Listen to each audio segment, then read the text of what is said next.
شروع میں تو انیشلی ہمیں 3-4 سال لگ گئے اس اسٹیج میں آنے پر کہ ہم پروڈکٹ کو مارکیٹ میں اتار سکیں، لیکن الحمدللہ جب سے ہمارا سائیکل آن ہوا ہے، جب سے ہم نے پروڈکٹس دینی شروع کیے، دیکھیں آپ کو سب سے پہلا جو ایک وہ ہوتا ہے ڈاؤٹ ہوتا ہے، وہ یہ ہوتا ہے کہ لوگ کیسے پرسیو کریں گے، اور یہ ایک بہت بڑا ہینڈی کیپ تھا ہمارے لیے جو آپ نے بات کی نا کہ میڈ ان پاکستان، کیونکہ امپریشن ایسا بنایا گیا ہے یہاں پر اوور دا ٹائم کہ کوئی چیز ہوم میڈ ہے تو وہ اچھی ہو ہی نہیں سکتی.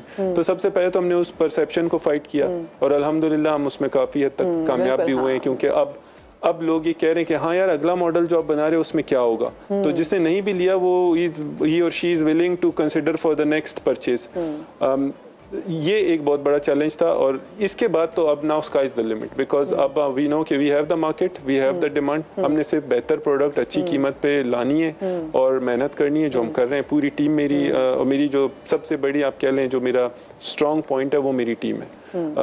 اس وقت میں بڑے فخر سے یہ بات کہتا ہوں کہ ملک کی جو سب سے بہترین ٹیم ہے، جس میں بہت ہی قابل engineers, technicians, product designers, sales, marketing, یہ ہمارے پاس ہے. تو الحمدللہ we have all the ammunition. اب صرف یہ ہے کہ ہم نے اس کو بڑھانا ہے آگے. اور اس میں جو سب سے بڑی بات ہے میرے لیے خوشی کی، وہ یہ کہ ہم ہمیشہ خود کفالت کی بات کرتے ہیں، انڈیپینڈنس کی بات کرتے ہیں. ہمارے ملک کا ایک بہت بڑا بل جو ہے ڈالر بل، وہ in form of mobile imports ہے. تو ہم یہ چاہ رہے ہیں کہ ہم یہ چاہ رہے ہیں کہ اس بل کو کم کیا جائے. جب ہم گھر پہ بنا کر پروڈکٹس دیں گے تو وہ بل آپ کا کم ہوگا. پلس جب آپ اس سٹیج پر آ جائیں گے آپ اس کو ایکچولی ایکسپورٹ کر کے ڈالر کما بھی سکتے ہیں. تو یعنی کہ ایک طرف تو آپ اپنے ملک کی ضروریات کو پورا کر رہے ہیں، اور دوسری طرف آپ اپنے ملک کا نام انٹرنیشنل اس پہ بھی روشن کر رہے ہیں. تو سم ہاؤ ہمیں آئیڈیا ہی نہیں کہ ہم کس طریقے سے اپنے ملک میں، مطلب ایک تو آپ کی انڈسٹری تو لوگوں کے لیے روزگار پیدا کر ہی رہی ہے، لیکن ہم بھی کتنا ملک کی اکانومی کو بوسٹ کرنے میں اس میں جو ہے مددگار ثابت ہو رہے ہیں. مجھے بتائیں آپ کی اس ایک انڈسٹری نے، اگر موبائل انڈسٹری کے حوالے سے بات کریں، کتنے پاکستان میں روزگار جنریٹ کیے ہیں؟ دیکھیں اوور آل تو انڈسٹری نے ابھی تک اراؤنڈ 40 to 50,000 جابس کریٹ کیے ہیں. ڈائریکٹ جابس کی میں بات کر رہا ہوں، انڈائریکٹ جابس اس کے علاوہ ہے جو کانٹریکٹس اور سب کانٹریکٹس میں ہوتی ہیں. لیکن اس انڈسٹری کے اندر اتنا پوٹینشیل ہے کہ this is one of the major industries worldwide, صرف ہمارے ملک میں نہیں. اگر اور ہماری اس پہ گورنمنٹ کے ساتھ بات چیت چل بھی رہی ہے، اور گورنمنٹ سے ہمیں سپورٹ ملی بھی ہے. آئی ہیو اے فیلنگ کہ اگر صحیح طریقے سے اس کو پلان کیا جائے. دیکھیں ہمیں جو سب سے بڑا پلس پوائنٹ ہے پاکستان کے اندر وہ یہ ہے کہ ہمارے جو ینگ لوگ ہیں، they are highly intelligent, they are hard working. all they need is good guidance and training. وہ اگر کی جائے، and we need some policy level changes from the government. like ایک بات میں یہاں پہ ضرور کرنا چاہوں گا کہ آج بھی ہمارے ملک میں جو پالیسی بنتی ہے اس میں mobile is still considered as an item of luxury. تو پرسیپشن ہی رانگ ہے نا. اگر آپ یہ چیز ایکسیپٹ کر لیں کہ it's not a luxury, it's a necessity, تو آئیں اب اپنی نیسیسٹیز کو بھی پورا کریں. کووڈ میں ہم نے کتنا دیکھا تھا کہ جب ہم نے دیکھا کہ جی جب اسکولز بند ہو گئے، پھر بچے بھی کیسے، لوگوں کے پاس ہر ایک کے پاس آئی پیڈ تو نہیں ہوتا، پھر بچوں نے اسکولز کے تھرو ہی جو ہے وہ آن لائن کلاسز لینا، تو تب پتہ چلا کہ کتنا امپورٹنٹ یہ ہماری زندگی کا حصہ بن چکا ہے موبائل. آپ روزگار دیکھ لیں کہ آپ کی جو رائڈ ہیلنگ سروسز ہیں، آپ کی جو کیبنگ سروسز ہیں، آپ کی فوڈ ڈیلیوری سروسز ہیں. اچھا آپ یہ دیکھیں خواتین جو کبھی سوچ بھی نہیں سکتی تھیں کہ وہ کوئی جاب کریں due to social, economic, family reasons, اب وہ گھر پہ اپنا کچن بنا کے صرف ایک اسمارٹ فون کے ذریعے وہ کھانا، وہ یہ کتنا مطلب آپ کی پوری سوسائٹی کو سرو کر رہی ہے یہ انڈسٹری. اور مجھے خوشی ہے اس بات کی کہ میں اس کا ایک پارٹ ہوں، ایک چھوٹا سا کردار ہم اس میں نبھا رہے ہیں. اور ہماری خواہش ہے اور ہماری پوری کوشش ہے کہ انشاءاللہ اس کو ہم وہاں تک پہنچائیں جو اس میں ایکچوئل کیپٹل اور پوٹینشیل ہے. تو ہماری پوری کوشش ہے انشاءاللہ. اچھا مزید کیا وینچرز ہیں آپ کے اس کے علاوہ، اور آپ کیا کام کر رہے ہیں؟ دیکھیں یہ تو ایک پورا ایک ایکو سسٹم ہوتا ہے کہ smart phone is not just one device. We are also having our accessories brand, جس کے ساتھ جیسے ایئر پوڈز ہوتے ہیں، اسمارٹ واچ ہوتی ہے، پاور بینکس ہوتے ہیں، ہم وہ کر رہے ہیں. اس کے بعد ہمارا پلان ہے آگے لوکلائزیشن پر جانے کا. لوکلائزیشن مینز ابھی اس وقت ہم کمپوننٹس امپورٹ کرتے ہیں. ہماری یہ خواہش اور کوشش یہ ہے کہ ایک ایسی اسٹیج آئے کہ ہم کمپوننٹس بھی لوکلی بنانا شروع کریں. تو it will take some time, effort, اور we need a lot of support from the government in this, because that is a whole domain جس پہ ہمیں بہت زیادہ سپورٹ ریکوائرڈ ہوگی، اور ہم کر رہے ہیں اس کے اوپر. تو that is the plan انشاءاللہ. کوئی ایسی خبر، کوئی ایسی بات، کوئی ایسی نیوز جو کہ آپ دینا چاہیں ہمارے اس پلیٹ فارم کے تھرو، جس کا لوگ آئی ایم شیور کہ انتظار کر رہے ہو؟ خبر تو یہ ہے کہ جی it's time to shine with sparks, میں یہی کہنا چاہوں گا. اور آگے ہم انشاءاللہ اب اپنی اگلی جو فلیگ شپ پروڈکٹ لانچ کرنے جا رہے ہیں نومبر، that will be even better than expectation. ہم اس سے بھی اوپر کی رینج میں جائیں گے انشاءاللہ. اچھا، تو آپ نے صرف یہ جو اپنی جو گیم ہے اس کو صرف آپ نے فون تک ہی رکھنا ہے، یا پھر آپ نے سوچا ہے کہ نہیں آپ لیپ ٹاپ تک بھی جائیں گے، پھر آپ نے جیسے وہ جو منی آئی پیڈس ویسی کوئی چیز آپ کو انٹروڈیوس کرائیں گے، منی ٹیبس وغیرہ؟ بالکل جی، پلان ہے، لیکن وہی بات ہے کہ one thing at a time. کہ جب جیسے میں نے کہا اس کے جو چیلنجز تھے، اس سے ہمیں بہت بڑی ایک لرننگ ملی ہے کہ ایک جب آپ نیا پروڈکٹ یا نیا برانڈ لے کر آتے ہیں تو اس میں آپ کو کس کس قسم کے چیلنجز ہوتے ہیں. اچھا، اس میں بہت سے چیلنجز وہ ہیں جو ایکچولی ریئل لائف چیلنجز ہیں، کچھ ایسے بھی چیلنجز ہیں جو ڈیو ٹو ڈفرینٹ فیکٹرز آپ کو کاؤنٹر کرنے پڑتے ہیں. تو فرسٹ ٹائم آپ کو وہ ساری چیزیں experience. Now we are ready and equipped. ڈیفینیٹلی آپ بہت جلد دیکھیں گی. اس کے علاوہ ہم نے یہ بھی کیا ہے کہ ہمارا ایک جو رورل ایریا ہے، جو آپ کا دیہاتی طبقہ ہے، وہاں پر لوگ اسمارٹ فون کو ابھی تک لیول آف ایجوکیشن وہ نہیں ہے، تو ابھی تک آپ کے یہاں بٹن فون یوز ہوتا ہے جس کو بار فون کہتے ہیں. تو ہم نے اس کے امبریلا کے تلے ہی ایک بار فون برانڈ بھی رکھا ہوا ہے ایکس موبائل کے نام سے. اور وہ ڈیوائسز ہم رورل ایریاز، اور وہ بھی ماشاءاللہ we have a very good repute in a sense کہ ہم جس قیمت میں وہ ڈیوائس دیتے ہیں وہ خراب نہیں ہوتی اور وہ چلتی بھی ہے. وہ چلتی بھی ہے کہ صحیح آپ کے پیسے حلال کرتی ہے ایسی ڈیوائسز. تو یہ اتنی زبردست بہترین بات ہے. تو best of luck for the future. Asif صاحب، مجھے بڑا اچھا لگا کہ آپ اتنا پیارا پروڈکٹ لے کے یہاں پر آئے، اور جتنے لوگ مجھے دیکھ رہے ہیں، آپ لوگوں نے گفٹ دینا ہے اپنے پیاروں کو، اور آپ کو سمجھ میں نہیں آ رہی جناب کہ جیب تو اجازت نہیں دیتی، اچھا فون بھی دینا ہے، تو وہ جو آپ دوسرا اسمارٹ فونس لیتے ہیں نا، اس کا آپ کو ٹیکس اتنا دینا پڑ جاتا ہے، اس سے بھی ہاف رقم میں آپ دیکھ رہے ہیں کہ ہمارے پاس یہ بڑا خوبصورت بھی اور خوبصورت فون یہاں پر موجود ہے. سو اللہ کرے باقی آپ جلدی چیزیں بنائیں، آپ ٹیبس بھی بنائیں، بچوں کے لیے اچھی چیزیں بنائیں تاکہ بچے اس کو انجوائے کریں. آپ لوگ اپنا بہت سارا خیال رکھیے گا، شاد رہیے، آباد رہیے. اللہ پاک آپ کو اولاد کے غم سے محفوظ رکھے. انشاءاللہ آپ سے اگلے ہفتے ملاقات ہوگی. اللہ حافظ.